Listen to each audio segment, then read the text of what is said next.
కడప జిల్లా ప్రొద్దుటూరులోని శ్రీ విద్యా జూనియర్ కళాశాలలో అవయవదాన అవగాహన సదస్సు జరిగింది. అఖిల భారత అవయవదాత సంఘం Savitribai Phule educational and charitable trust ఆధ్వర్యంలో ఈ కార్యక్రమాన్ని నిర్వహించారు.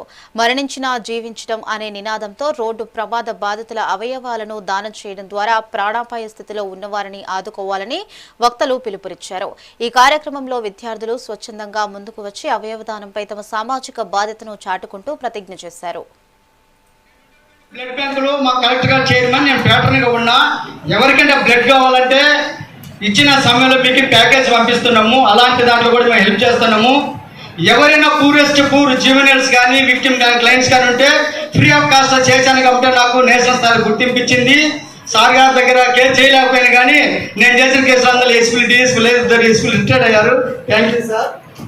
తర్వాత మొట్టమొదటి మన డాక్టర్ సార్ చెప్పినట్టు 1954లో ఇద్దరు ట్విన్స్ మాత్రమే దీని కిడ్నీని ప్రపంచానికి అందించారు. అయితే ఈ the transplantation of human organ tissues act 1994లో వచ్చినప్పుడు, మేజర్ అమెండ్మెంట్ 2011లో వచ్చినప్పుడు ఈ యాక్ట్లు రాకముందు ఏంటి ట్రాన్స్ప్లాంటేషన్, ఏంటి అవయవాల మార్పు అంటే ఎక్కడ అన్వేషణ చేస్తే దొరకలేదు.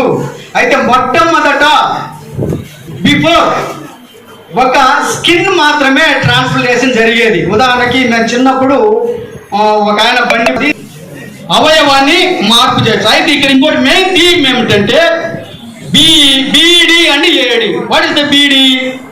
Not BD. బీడీ అంటే బిఫోర్ డెత్, ఏడి అంటే ఆఫ్టర్ డెత్.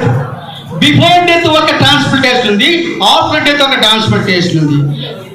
ఎవరు ఇస్తారు, ఎక్కడ చనిపోతారు? మంచి లాజిక్ క్వశ్చన్.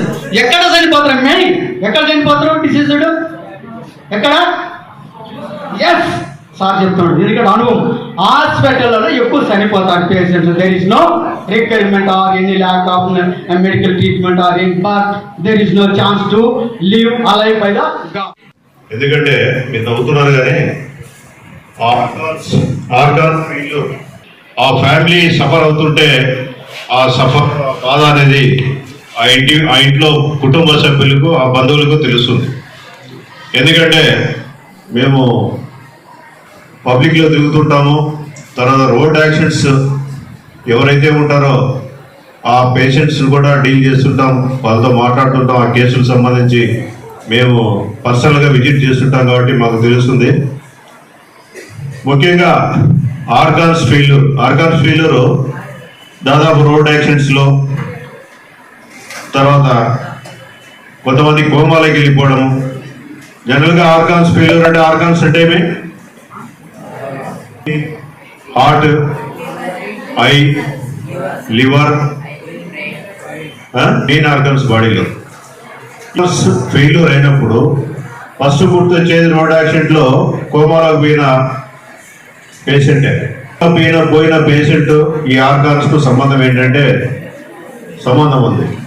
కోమాలకు వెళ్ళి మీరు సినిమాలో లేక లేకపోతే హాస్పిటల్లో ఖర్చులు భరించలేక లాస్ట్కు ఆక్సిజన్ పీకేయడము, లేకపోతే వెంటిలేటర్ ఆఫ్ చేయడము, ఇవన్నీ కూడా చనిపోవడానికి చేసే ఏవైతే ఉంటారో అవన్నీ చేస్తూ ఉంటారు కొంతమంది సరిపోని వ్యక్తులు కూడా. అవన్నీ వాళ్ళకు కోమాలో ఉన్న వ్యక్తులకు కోమాలో ఉన్నప్పుడే, అంటే మాకంటే డాక్టర్స్కే బాగా తెలుసు ఆ సబ్జెక్టు కూడా. అంటే రోడ్ యాక్సిడెంట్లో ఆర్గాన్ డ్యామేజ్ కాకుండా ఉండబడిన మిగతాటివన్నీ కూడా ఆర్గాన్స్ కూడా అన్నీ కూడా ఈ ఎవరైతే ఆర్గాన్స్ ఫెయిల్యూర్ అయ్యాయో వాళ్ళకందరికీ కూడా ఉపయోగపడతాయి.